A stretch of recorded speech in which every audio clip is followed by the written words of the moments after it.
Party like it's 1997, baby, because the Kansas Jayhawks shocked number 6 Oklahoma 38-33 to defeat their rival for the first time since '97. It was one of the wildest games of the day, and Kansas forced 3 turnovers against Oklahoma to become bowl eligible. Let's now welcome in CBS Sports college football playoff expert Jerry Palm and national college football writer for 24/7 Sports, that is Brad Crawford. Jerry, I'll start with you. As you saw all the games unfold, of course, that Oklahoma-Kansas one was a huge one. Who was your biggest AP poll faller? I think it's going to be Oklahoma. That's a tough loss. Not that Kansas is a bad team and it's a road game, but it's a really tough loss for Oklahoma, who will probably drop near the bottom of the list of one-loss teams, although I don't know that they can go too far below Texas. The committee will definitely not put Oklahoma below Texas, but poll voters, they have very short-term memory, so they may not remember that Oklahoma beat them. But I think that Oklahoma is going to take the biggest fall this week, although 1A, Kansas's goalposts also falling this week. Yeah, I'm going to side with Jerry here. Oklahoma's path to the playoff was easy. Win out and you're in. Now, not only do the Sooners have to win out, but there's no guarantee that a one-loss Big 12 champion gets in that Final Four based on other Power 5 unbeatens right now. So I'm beginning to think that the Oklahoma situation is sort of like Oregon-Washington out in the Pac-12.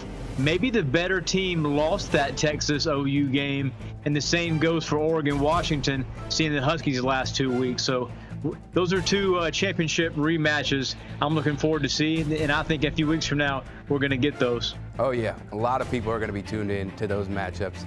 Primetime television, baby. Okay, so that is our biggest AP poll faller. Jerry, what about our biggest AP poll riser? Because you had a lot of teams who were ranked already top, highly, but they showed up and made some statement wins. Yeah, I don't know that we got the real big upset this week that's going to give anybody real big juice up the polls, but I like Tennessee as a team that's ready to move up with an impressive win over Kentucky on the road and some losses for teams ahead of them that give them a little bit more upward mobility than some of these other teams. So I think you're going to see Tennessee crawl maybe all the way up into the top 15 this week. Yeah, my big riser is Oregon after that stomping of Utah. I'm really impressed with what the Ducks have done since that loss to Washington. Back-to-back really strong, confident wins.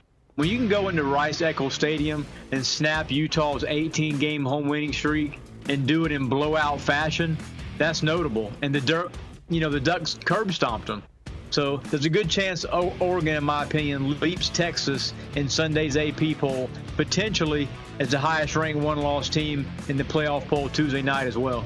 Yeah, I don't think anybody would have any issue with that, especially considering the fact that, they're facing a top 15 team in Utah, and they didn't just beat them, they handled them from start to finish. But you know what's also exciting? The college football playoff rankings come out Tuesday. So, Jerry, what is the significance of these rankings? Because now we don't just have to rely on the AP poll. We get to rely on the college football playoff rankings, which ultimately determine who's going to be playing in that playoff. Yeah, really the only significant one is the final one, and all of these others are just kind of warm-up acts. But the nice thing about the first one is we get a first look at what the committee thinks of these teams as they stand right now. And, we have an idea what their criteria is, but you get new members on the committee every year, and some of those new members may not prioritize certain data points the same way that the outgoing members did. So there's fluctuations in how certain criteria get weighted from year to year, and we may learn some of that with these first rankings, and then we'll see how consistently they view that as we go through the season. Yeah, going by the historical last 9 years of these first rankings, the selection committee we've seen judges strength of schedule over everything right now with this first poll. I think that's why there's a good shot the Buckeyes are actually the #1 team in the country Tuesday night, and not Georgia, 2-time defending champions, or not Michigan, who's been steamrolling everybody. Ohio State right now has 3 really good wins. At Notre Dame, was able to beat Wisconsin on the road tonight, and then beat Penn State, previously unbeaten last week. And Georgia and Michigan don't have 3, strong caliber wins like that. So don't be surprised if the committee goes strength of schedule first. But as Jerry mentioned previously, all that matters is, 5 weeks from now, where that Sunday morning poll is from the committee. 100%. In Georgia, they have a gauntlet, right? They face 3 ranked teams for the rest of their schedule. You got Missouri, you got Ole Miss and all that. and Tennessee, right? So when you look at Georgia's outlook, Jerry, ahead of the first college football playoff rankings, what really sticks out to you?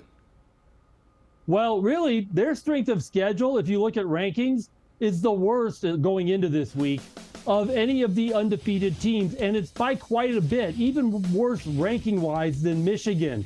So that's something that they have to overcome. Now, adding Florida to the schedule this week is going to help a little bit, but Georgia's going to go into that committee, and when they bring their top 25 out this week, Georgia will not have a win over a team in these rankings, and neither will Michigan. But the difference is, of course, Michigan has been obliterating, absolute dominance over their schedule, and Georgia has done that to a couple of teams, but hasn't really been consistent that way. And I'm in a little bit in agreement that Ohio State could do very well because of the quality of their wins, and I think Florida State can do pretty well because of the quality of their wins. In the end, though, I think Michigan ends up being number one because of the sheer dominance that they have demonstrated this season.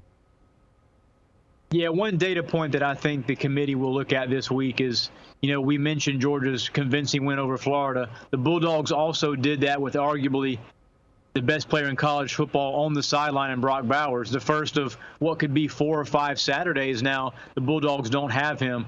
Carson Beck, another 300-yard game. That's his 4th in the last 6 starts. So he's kind of heating up as, the quarterback of the number 1 team in the country. So I do think the committee, while Georgia's strength of schedule has not been as strong as some of these other unbeatens, I do think that beating Florida at a neutral site without Brock Bowers is going to show something.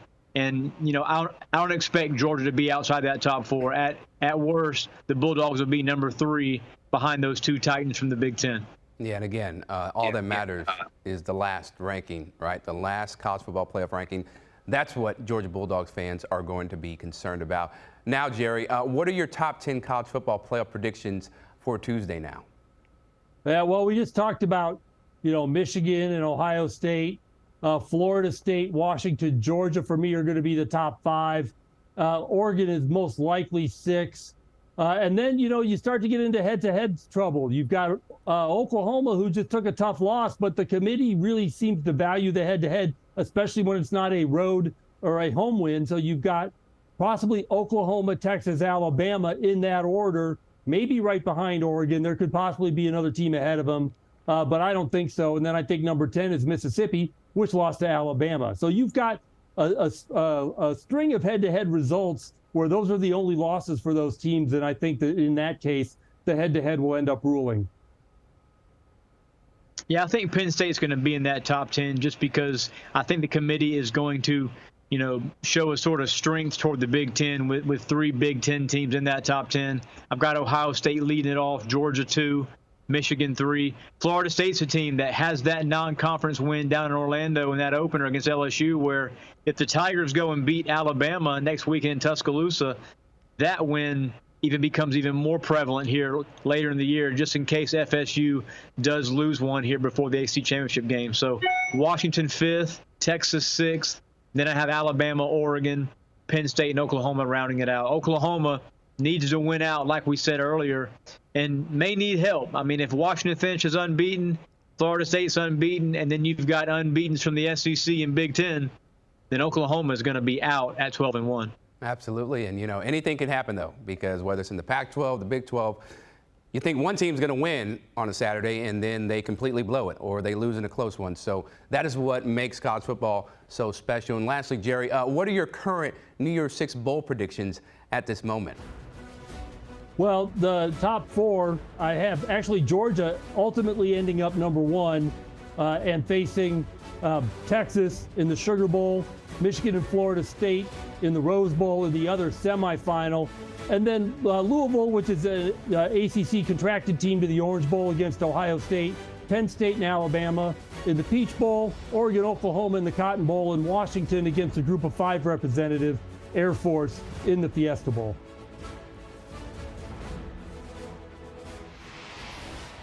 Jerry, Palm, Brad Crawford, thanks so much for the time, gentlemen. All right, and if you want to check out more college football analysis, make sure to check out the Cover 3 podcast with Chip Patterson, Danny Cannell, Tom Fornelli, and Bud Elliott, where they hit on the most relevant college football topics out there in the nation. Download the podcast wherever you get them right now.